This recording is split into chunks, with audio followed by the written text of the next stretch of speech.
what we saw out of that debate is Trump holding 46%. He was at 46% before the debate, and he's staying there. Where we saw the movement was Biden losing 2 points.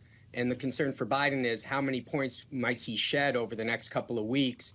And then can Trump actually pick up that vote, or does it go to a third party?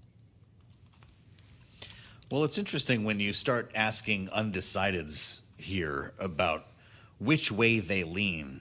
Kayleigh mentions 46, 43, 11% undecided. But when you ask them to pick a candidate here, which candidate they lean toward, this race is tied. It's 50-50.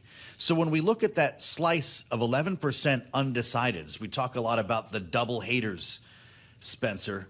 Are these conventions this month and next going to change their minds?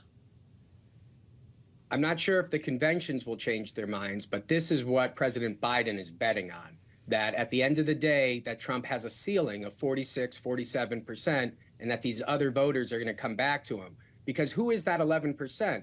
They're generally younger and minority voters. Those are generally Democratic voters who right now are on the sideline. And he's got to bring them back into the fold if he wants to replicate what he did in 2020 when he won nationally by about 4.5 points. Well, of course, there's other options those independents or those democratically minded but not Biden fans could consider here in third parties, Spencer. You pulled that too. Trump 44, Biden 40, RFK Jr. 6%, 1% support for Cornel West and Jill Stein. How should we be thinking about the third party factors here and whether they are likely to see a benefit from points falling away from Joe Biden in a more material way? So they're going to get their points from the younger voters. And the question is, do they actually come out and vote in this election? And right now, so when you see that ballot test, Trump's up by 3 in the head-to-head, but then he goes up by 4 in the 5-way contest. Those are younger voters leaving Biden, saying, hey, I can't vote for Trump, but I'll vote for, JFK Jr. or Cornel West. And that's what's hurting Biden as well. So some of it, again, won't go directly to Trump, but by not going to Biden, it indirectly benefits Trump. I'm compelled, Spencer, by motivation, by age. As we know, it is much more likely that older voters are actually going to get off the couch and vote in November. We spend a lot of time talking about young voter flight from the Biden campaign. Are these numbers reassuring, knowing that it will likely be older Americans who decide the next president?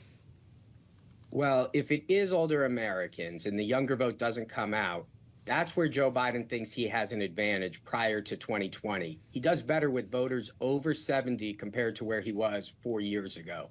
Unfortunately, he's doing worse with voters under 70. So he's got to make up some ground with the 50 to 70-year-olds. But those older voters who really vote at high propensities, they seem to be breaking slightly in his direction, but we're talking 2 or 3 points. This is a group that Trump won by about 4 or 5 points. So there's a slight swing there, but Trump has made up a lot of ground with the 40 to 60-year-old crowd.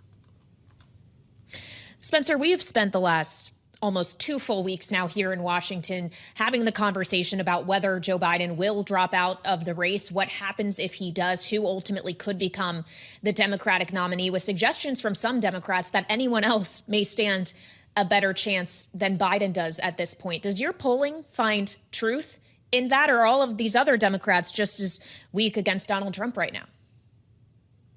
And so, Kayleigh, I'm glad that you asked that, because we need to discuss what those head-to-head ballot tests look like when you have the Vice President Harris is down by 6 and you have other candidates down by more. Why is that? And when we look inside those numbers, it's the younger voters who aren't aware of these other candidates. And so they're more on the sideline. So if you notice, Trump might pick up a couple of points.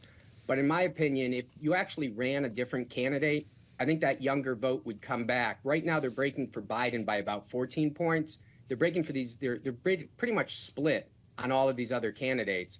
And remember, they broke for Obama by about 30 points. So there's a lot of room with younger voters for the Democrats to make some gains with.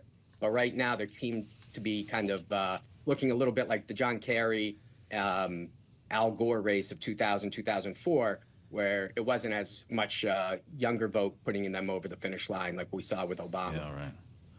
Well, it's interesting Kayleigh mentions the age issue here following the debate. We should let everyone know, by the way, you ran these numbers the 7th and 8th. That's Sunday and Monday this week. we got a glimpse at what could be at least a temporary new stump speech from Donald Trump at his rally in Florida last evening, in which he was referring to Biden Harris instead of just Joe Biden. And he's introduced a nickname now for Kamala Harris that refers to her laughing. He continues to misrepresent her first name, mispronounce her first name on the regular. And I wonder if that's something that we're going to see borne out in the numbers as he acknowledges Kamala Harris as Joe Biden's partner.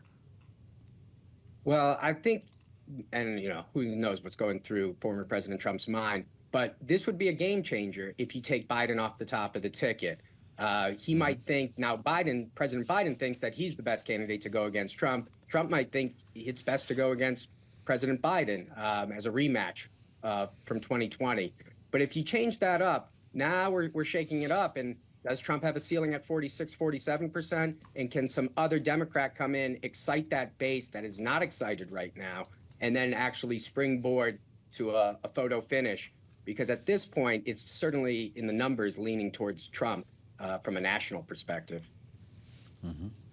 But we know ultimately it's going to come down to the swing states that will decide the outcome when we're thinking about the Electoral College. Obviously, we saw some shifts from the Cook political report yesterday on 6 states, but states that go beyond what we have our current understanding as swing states. We're talking about New Hampshire. We've heard suggestions from the Trump team that they think Virginia, possibly even New York, could be in play. What do you think about that, Spencer? Should we expand our list? Yeah, we've already opened up to Minnesota. We had that race tied a couple weeks ago before the debate. And Minnesota hasn't gone for a Republican since Nixon. Didn't even go for Reagan. So interesting to see those states swinging. But the crux of the race comes down to Arizona, Georgia. If the Republicans can take those, then any of those other swing states, Pennsylvania, Michigan, Wisconsin, Minnesota, Virginia, those all put the race, on a knife's edge. So we'll see if Georgia and Arizona are shifting to the right, if any of those other states move in that direction as well.